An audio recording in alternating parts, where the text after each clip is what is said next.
Welcome to a special Christmas Eve edition of The Skinny. Ken Stout with you, Rico Elmore in the house, the executive producer, Rob Klepper here with us, Smoke, yes, Tony Stewart in the house as well, and a couple of call-in guests. We will feature both of them, two-time Chili Bowl winners, Rico Abreu and Corey Kruseman. Stay with us, it's going to be fun. Welcome, we're coming to you from the Fathead Studio in Speedway, Indiana. This is The Skinny, making absolutely no reference to myself or Rico Elmore with the name of that one. This place is loaded with talent, excluding myself from that. We have Rob Klepper over here, award-winning broadcaster. Is that true? Did you ever really win any awards? It is 100% true. I'd have to think about it, but yes, I think there's some awards that we made up and hung on the wall. So yeah, Cracker absolutely. Jack box. Yes. Just want to say congratulations. The back by the way. of thank you very much. I appreciate that. Christmas Eve edition of The Skinny, and then we also have the executive producer. We call him that because if anything goes wrong, he's the guy you want to call. That's the guy you want to send the complaints to, but Rico Elmore is here. Now, we also have another guest by another name of Rico. That's Abreu. He's out in Northern California. And then, of course, we have one more guest in-house here. We could probably talk about the accolades all night long, but nobody cares about that. The main reason he's here is because he's going to be back at the Chili Bowl, behind the wheel once again. Exciting news. No, not a midget. Behind the wheel of the tractor. Tony Stewart in the house. Yeah, I don't know how I got suckered into this with you guys, but I guess they figured if we added me to this, we might be able to have two people total combined that can have enough talent in this show to do something here. We hear Corey Kruseman might call in a little bit later on, and Rob Klepper, of course. I think it was Rob Klepper that pointed it out. This is really the theme is almost the two-time Chili Bowl winners of you and Rico and Corey all winning the thing twice. So pretty cool. And of course, we're going to talk about the Chili Bowl a little bit. But first, let's come off of what happened there at the Dome on Friday and Saturday night. Really Thursday, Friday, Saturday. But that Larson kid seems to be on fire here once again. And this is the one that always escapes him. The Chili Bowl seems to always get away from him for whatever reason. But, man, he seems like he is on fire and ready to rock and roll coming off the Turkey night. Then, obviously, at St. Louis as well. Yeah, he's 7 for 8. As a car owner, if you will, in this new car that he has, Lucas Oil sponsor on the side, but 7-8 wins, kicked all their butts to close out the year with USAC, went to Turkey night, rained out, ran it the next day. Track was brutally rough just with all the weather they had there in SoCal, and stunk it up again and picked up his third career Turkey night Grand Prix win. So Kyle Larson right now is certainly one of the, if not the hottest driver on the planet. I think within the last few hours landed over in New Zealand. He'll be racing over there with a lot of the midget drivers as well. So he's got to be the odds-on favorite going into this year's Chili Bowl. Yeah, no doubt. I mean, how do you not pick him as the favorite right now? I mean, he's the hottest guy in a midget. Doesn't matter where it's at. Doesn't matter what the conditions are. And you know he's going to have the bit in his teeth when it comes to Chili Bowl time. I mean, he's probably the hungriest driver to win a Chili Bowl Nationals right now. Of course, Rico, you might have a little something to say about that. I'm sure you want to chime in and get it done. And if we take a look, a little bit of a change here going into the Chili Bowl this year as well, because it's been Keith Kunz's cars that won this thing for the past 5 years. And, of course, Kyle will no longer be in a Keith Kunz car. He has his own entry, along with Christopher Bell with his own entry. Rico, you probably are up to speed on what's going on with that, but talk to me a little bit about that Keith Kunz team and the powerhouse you guys are already bringing. 8 or 9 cars? Yeah, Keith always kind of has an army there when it comes to Chili Bowl and throughout his season. So it is always these things go in spurts with really good drivers and getting in organizations. And Keith's always done a great job with supplying great cars and allowing all these kids to showcase their talents. So Kyle and Christopher, no matter what cars they get in, I feel like they excel right to the top. And I've always been comfortable in a Kunz car, and I'm looking forward to the Chili Bowl in 2020. I've had a lot of success there over the last few years, and I feel like the car I've ran the last couple years is the same car I've won with. So I'm looking forward to getting back in that thing. A quick question for you in terms of setup because of your body structure, and you've been with Keith Kunz all along the way. If you were to go to a different chassis, your own car, how switched on are you in terms of how that car is set up? Could you duplicate pretty much what Keith has been doing with your cars? It's hard. I'm sure, because Keith's had a way that he's done or prepared these cars for however long he's worked on them before I was born. So he's been doing it a long time, and that's why one thing I really enjoy about getting a race for Keith Coons is I don't have to think about anything. I know that it's when I get in the driver's seat of a Keith Coons midget, it's going to be the best car I've ever gotten in. So that's what's created all this success from when I've raced his cars and the championships I've won and the Chili Bowls and the wins at Eldora. These races mean so much to me, and I always just leave it up to Keith. And I know when I get in a Keith Coons car, it's the best prepared car that in that race. Great stuff. And if you go back and take a look at St. Louis, a good turnout there. And I wanted to ask all you guys about this. And Rob, you were part of this for a little bit as well. I mean, half of those guys are already down in New Zealand, so holidays are gone. You think about Turkey Night. You're racing on Thanksgiving night, Thanksgiving Day. They're racing. Then they go and race in St. Louis and immediately hop on a plane. And I think those guys are. I think Christopher Bell's on a plane right now, if I'm not mistaken, headed down there. Kyle already down there along with a bunch of those guys. So how many holidays did you spend away from home running down there? Quite a few actually, but that's, you think about it as a race car driver, that's exactly what race car drivers want. They want to race all the time, doesn't matter where it is. And you think about these guys that are overseas racing right now. I mean, by the time you get through Turkey Night, I mean that's longer into the calendar year than anybody else runs to begin with in the States. Now you send those guys overseas, and by the time they get to Chili Bowl, they're on their game. They're right in, they've never had an off season. They've never had time to get lazy, gain weight, eat bad foods in the holidays and all that. They're literally on top of what they're doing over there. So when they come to Chili Bowl, it's just like they went from somewhere else the week before, which literally is the case, went from being in a race car the week before to getting in another race car, just like you're in the middle of the summer over here. And as you say, I'm sure it helps people like Kyle and Christopher Bell get right back up to speed because they haven't run as many races as, say, a Rico or some of the guys that have been chasing USAC national midget points. All those guys, what do they run the better part of 70, 80, 90 races a year behind the wheel, and Bell and Kyle had to come out of a full-bodied car and kind of catch back up to speed, which it looks like they have. They do pretty easily. And you do that. You bounce around. How hard is that?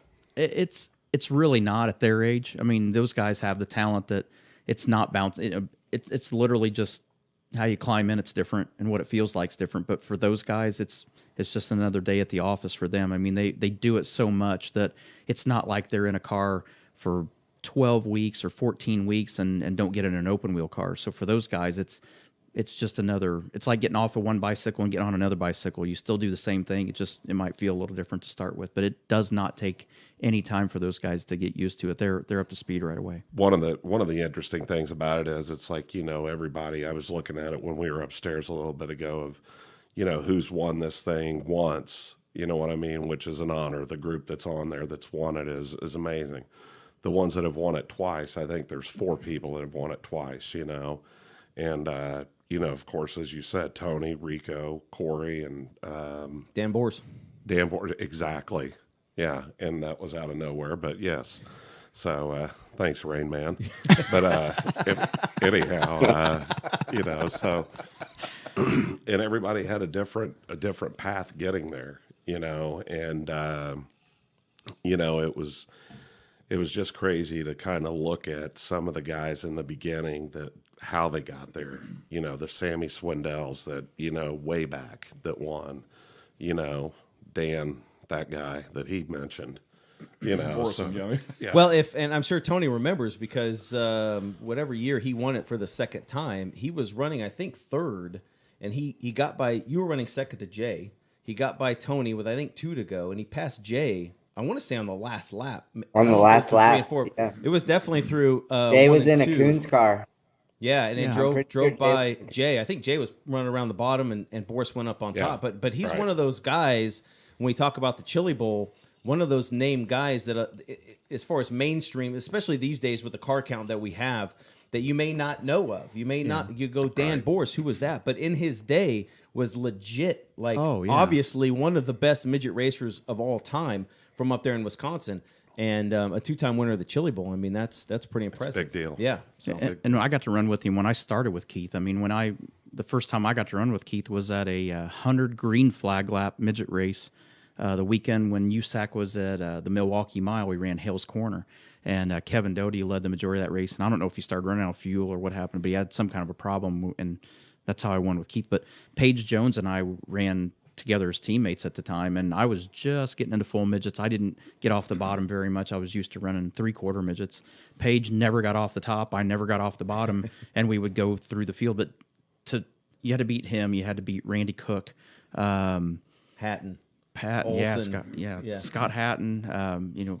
Olson was still in the mix at that time too. I mean, there was some tough talent in Wisconsin it was never an easy road winning a race in that area. That's what's cool about the Chili Bowl. I mean, like you said, looking over the list of winners, I often like to look at the guys, the big name drivers that haven't won the Chili Bowl, from a Steve Kinzer to a Kenny Schrader back in the day, and all these guys that have raced it. Donnie Beechler that haven't won the Chili Bowl. won it. Yeah, Donnie Beechler got it. Which I thought that was. But awesome. I still think of all those guys though.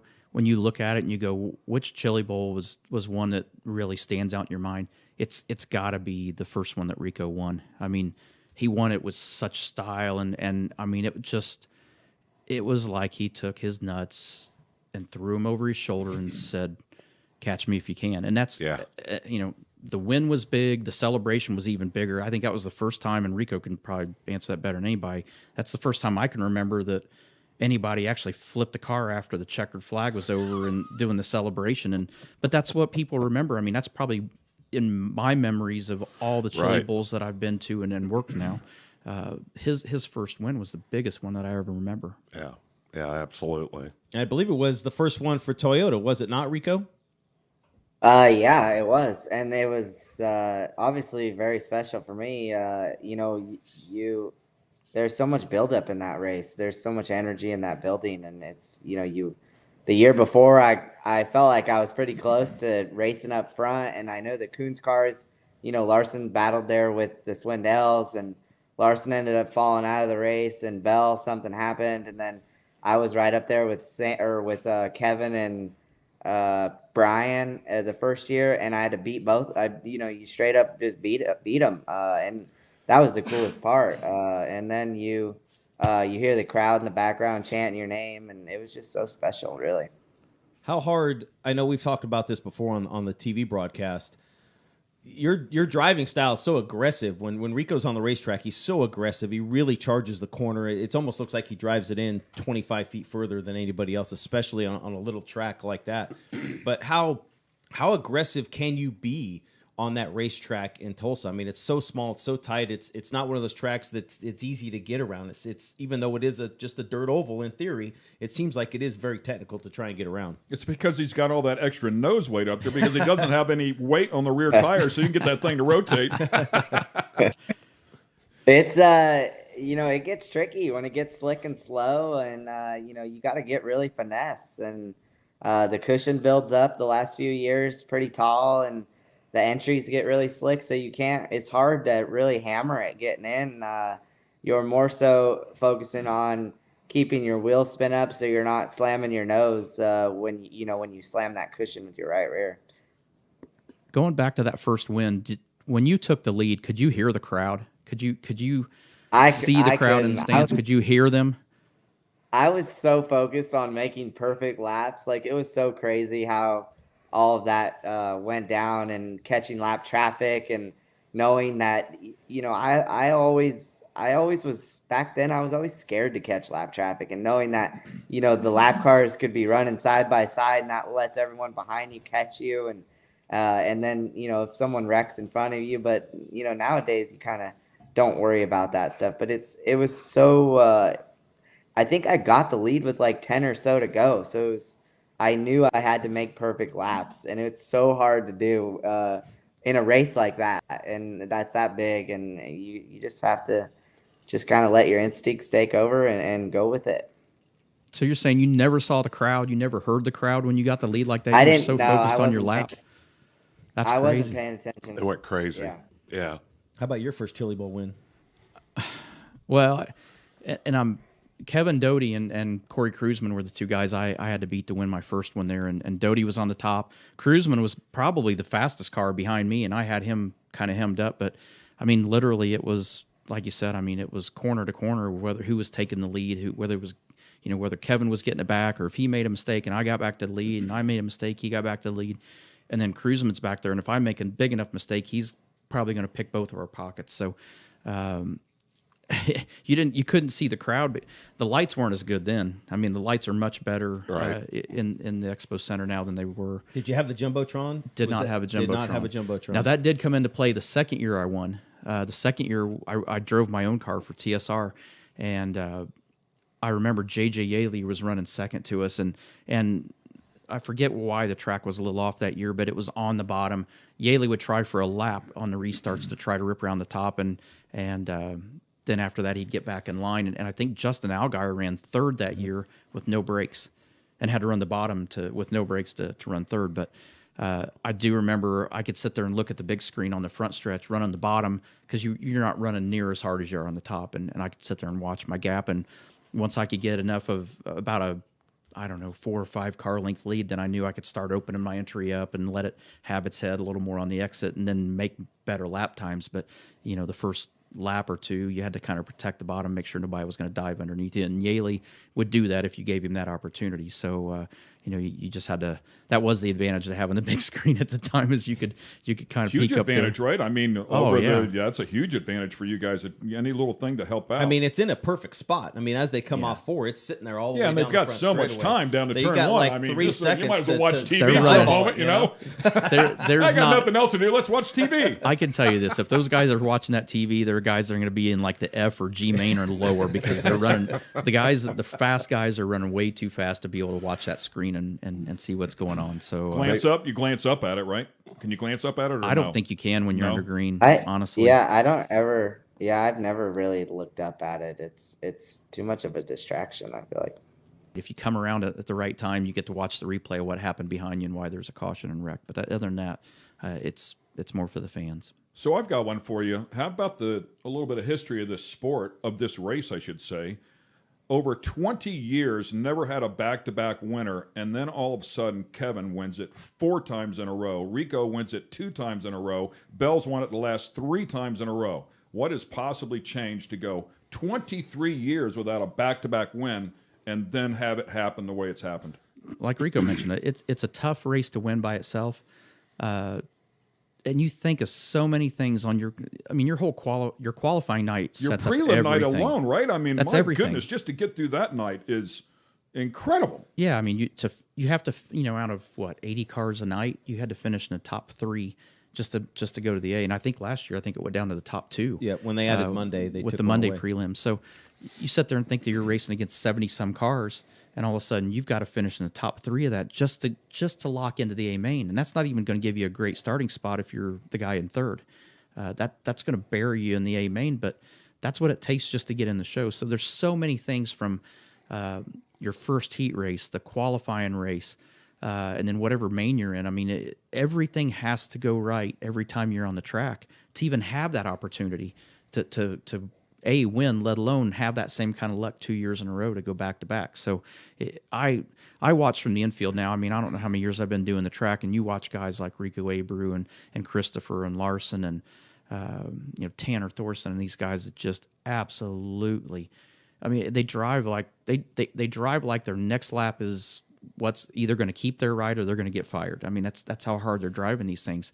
But to know that there's so many variables, there's only so many variables that can go right, but there's 100 times more variables that can go wrong on a night like that that takes that opportunity away from you. Well, Kevin Swindell, I think it was last year, he said, you can't win the Golden Driller in your heat race on your prelim night, but you can sure lose it. Yes. Because if your week starts out bad, if you start in 3rd or 4th and you have a problem, mechanical issue, you get caught up in someone else's mess and end up 7th, 8th, 9th in that heat race, boom, you're straight to a C main. You got the alphabet soup on prelim night. I mean, you can bury yourself in a hurry, and that's why the cream kind of rise to the top. They're smart. They drive smart. Yeah, they're aggressive, but they're patiently aggressive. I mean, Rico knows, listen, I'm starting 4th. If I can get at least a 2nd, that's going to get me pretty good points going into the qualifiers. So these guys, they have an idea where they're at, but they all want to get up to the front and win, but they're probably not going to go 6 wide to take that opportunity, because if it doesn't go well in that particular heat race, like I said, you can get buried in a hurry. Rico, when you see where you're starting in your prelim heat race night, when you see where your heat race lineup is, what's your mindset when you get ready to go out for that heat? I mean, what's your approach? What are you thinking as far as, guys that you're with there and where your starting spot? But what's the mindset of what are you truly thinking about right before you push off for that heat race? Yeah, how aggressive are you, wanting to be right in the beginning? I think the biggest thing really off the mindset is getting what you can get out of your heat races. You can't go in there and know, man, I got to win this heat race, or I got to finish second or third, or if I start eighth, I have to win. You take what you can get, and you take that to the qualifier, and you take what you can get out of that, and then wherever you start in your feature, you can't. When you put yourself in that kind of a position, you can get yourself in a lot of trouble where you're forcing things, and you're trying to play catch up, or you're trying to fix your mistakes, and you lose 2 more spots. So I just be really patient with it. I think the older I've gotten, the more patient and wiser I've gotten with my decisions, and it's kind of put me in some good spots to have a shot at winning the Chili Bowl. Yeah, to go along with what you were, I know where you were leading with that is, and because I think the first couple of times that you won that race, Rico, and granted, if you can start off on the pole, you can go pretty hard right off the bat and not have to worry about it too much. But I do feel like you drove really aggressive in those first couple of years, but maybe the next couple of years after that where you haven't won, maybe that opportunity just has not presented itself. So given what you just said, is there a situation where you say to yourself, okay, I'm not going to be so aggressive that I go out and try to force a top 5 finish here, but conversely, do you think to yourself, I just don't want to make a huge mistake here, and consequently you race a little more conservative? Absolutely. And you take that, say that 6th or 7th place finish on your prelim night, instead of trying to force something for a 3rd place or a 2nd, and you run that into the B main on Saturday, and you transfer out of the B main. So it's all about putting yourself in good position, and it goes back to where luck beats preparation. If you're prepared and you position yourself in those spots, that's where luck helps you out. But by forcing things, and that's where your Chili Bowl bad luck, comes in. Yeah, and I think it kind of shows how the Chili Bowl format and how it plays out has changed. I'd say more so in the last 10 years than 20 years ago to 10 years ago was totally different. You wanted to draw, when you drew, you hoped that you drew dead last in your heat race and drew a heat race with a lot of slow cars. The problem is now you have so many good cars, there aren't slow cars. You're not going to get a whole heat of slow You're cars. You're going to get somebody. And now instead of wanting to draw on the tail and hope you can not only win the race and get all the passing points, like Rico said, just start on the pole and win your heat race. Now you're 40th in points already. Stay out of trouble, right? Just stay out of trouble. But I think realistically now, I mean, the goal is probably I'd say the sweet spot is probably 3rd or 4th, maybe 5th at the most, that you go, yeah, if I can draw that 2nd row and get a slow 1st row, that's probably best case scenario, because you still want to be in a heat race that you can win the heat for sure and get those maximum points. But then it's how many rows back can you go back to only, to pass how many cars that you can you realistically pass to get to the lead, to get those passing points, to get higher in the standings. So I remember watching Andy Hillenberg sit there and start dead last and win the thing by a straightaway. Those days are long gone, somebody starting 8th and winning like that. But that's what makes the whole week of Chili Bowl so cool, are those heat races and watching these big names. I mean, every heat race has got a big name in it. So to watch that guy, and now it's even, there's so many big names in it now that you might have 2 guys in it that are big names in the same heat race. But to watch that guy go from the back, have to pull off some amazing pass to get through some point of the heat race to get to the lead, and then to go on like that. I mean, that's what made it all exciting. I mean, you didn't want to miss a lap of a heat race the entire week, because that's where, I mean, you saw why these guys were the guys you were going to be watching in the A main on Saturday night, because you knew watching their heat races that they were going to be somebody that was going to get a lot of points have probably a big night at the end of the night and go on for big things. And that's when the crew chiefs don't have any nails left. The dads are pacing. I mean, it's not. We know it's a humbling building because not necessarily just because you're good or had a good year means you're going to go make the A-Man's Chili Bowl, but it's tough. I mean, when you roll down that ramp and you're starting, like you said, you got your heat race coming up, and you go, who's in this thing? I remember our first heat race there. It was like, Tony Stewart, Jerry Coons, Casey Kane, Levi Jones, and then us. And I'm like, awesome. So we're running where we start. I mean, where are you going to go? Like he said, it's stacked, but it's a hectic. And when you're back there, or you got a car in the heat race, you're kind of just going, don't do that. Go. It's, and then you get through it and you go, okay, good. We made it. We gained a few spots, like you said. All four wheels, we rolled back up the ramp. And we can get ready for the qualifier, but it's a hectic moment there for those 10 laps. And if that's not enough, when you draw your heat race, you're like, who in the hell's this guy? Right. Never heard of this guy. Same thing. You don't know who's this guy here. Rookies. How about the rookies? They decide this is where I'm going to make my debut. I'm going to make my name. I'm going to make my name there that week. They're going to know who I am. It's a good place to start. It's not Winchester. No. It's not Eldora. It's not the Belleville High Banks. We're going to go to Chili Bowl. But that's the hard part is a lot of these guys are champions in their region, their local track, and they may be one of the best drivers you've never seen before, or they might be the biggest Scud missile. That's the hard part is going into it that you got to guard against that. You've got to sit there. I knew as soon as the heat race lineups came out, I sat there and made sure I knew as much about everybody that was in my heat race as possible. Tried to find out. If I didn't know who they were, I found somebody that did know who they were. This guy, wherever he runs, does he run the top? Does he run the bottom? Is he going to take off on the start? Does he know where he's going to go when he gets to one? Does he know where he's going to be? Those are the things that you have to know because like you said, and like Rico said, you've got to give yourself the best opportunity. And part of that is part of the best offense is a good defense. You've got to know who you're racing with and what you're up against. And that's where you see a lot of guys get in trouble when they go to Chili Bowl. That's really interesting information. I race a lot with my son. I spot all the time for my son, and we look at all the competitors that were around in any given race. But it seems like no matter how many times we plan, okay, in the start, let's think about this guy's probably going to do this or this guy's going to do that. You can think about it for 2 days, and it doesn't matter. As soon as they drop the green flag, it all changes immediately. So you actually would do your homework as much as possible, and then really count on, or at least having an idea of where you think that guy wants to go. Did it ever pan out? Yeah, it did, and it was. I kind of think about watching the bull riders, and they know when they draw that bull, they're like, all right, this bull out of the chute, this bull goes to the left and stays spinning to the left. Or this bull starts out to the left, he's going to jump up, he's going to go back to the right at some point.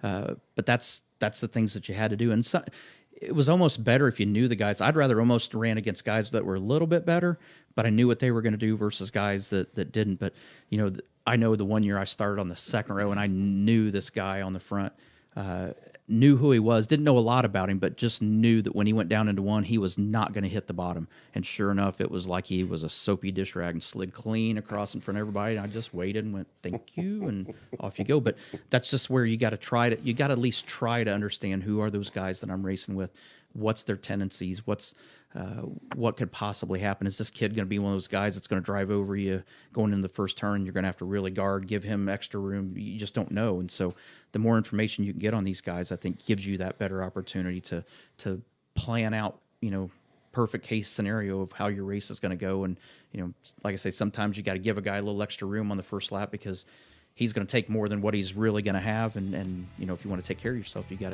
to give a little bit.